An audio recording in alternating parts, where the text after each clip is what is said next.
Dans le cadre de la tournée africaine de la coopération 2023, une délégation de l'ONG Afrique et Mérite, conduite par son président Hugues Tozo, a effectué une visite à Miguemotor, à Cotonou. C'était ce jeudi 9 mars 2023. Il livre ici ses impressions. Benin Celebration parce que ça fait 23 ans que nous avons démarré le prix de récompense de mérite de l'effort africain, le prix des investisseurs privés africains. Je précise que le samedi prochain du côté de Palais des Congrès, sur l'esplanade gauche bien sûr, vous aurez à vivre un événement de taille.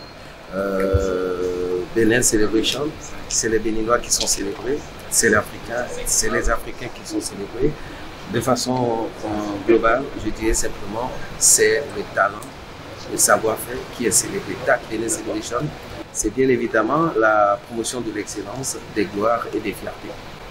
Donc rendez-vous samedi à 19h30. Dans le cadre non seulement de la célébration, mais aussi de la tournée africaine de la coopération, la tournée qui permet véritablement de mettre en place des réseaux des grandes écoles africaines et le réseau des grandes entreprises africaines pour faciliter l'insertion socio-professionnelle des jeunes et l'employabilité des jeunes. C'est des plaidoyers au niveau des écoles pour permettre véritablement aux écoles de former en adéquation avec l'emploi, sinon la main-d'œuvre. Les membres de la délégation de ces pays apprécient l'initiative de cette tournée. Je viens du Niger. Je suis directeur général de l'IFAC.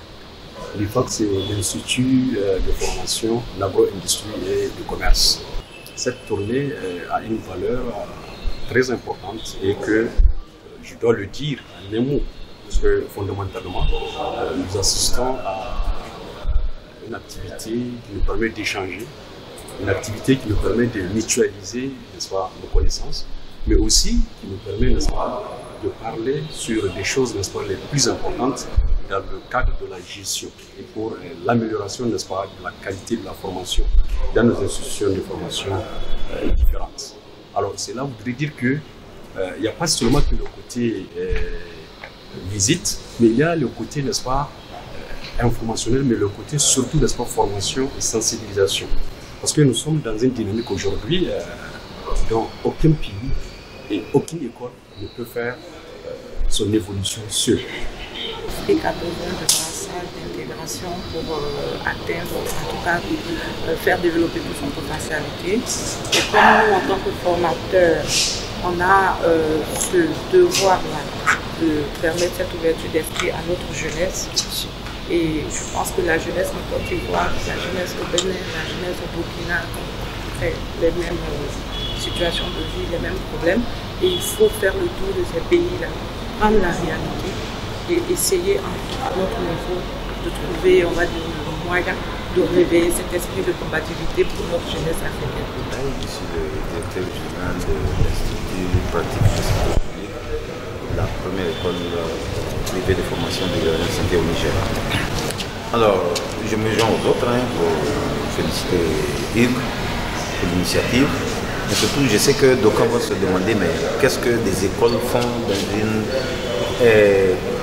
chez un concessionnaire de véhicules? Mais je pense que les écoles ont besoin de véhicules, les écoles ont besoin de bus. Donc, au-delà de la différence entre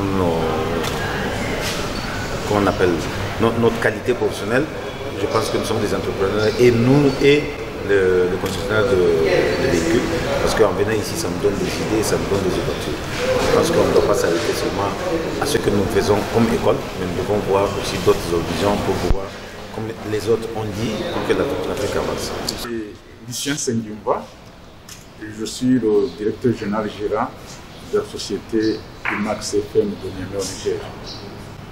C'est toujours un plaisir pour moi de participer encore une fois à la TAC, tournée africaine de la coopération. Ça me permet d'échanger avec mes confrères fondateurs et directeurs de d'autres écoles, de découvrir ce qu'ils font, de leur dire ce qu'ils font, et ceci permet d'améliorer nos services envers nos étudiants et envers la population en général. C'est un grand plaisir de découvrir les entreprises parce que la TAC a pour ambition l'insertion de jeunes professionnels radioactifs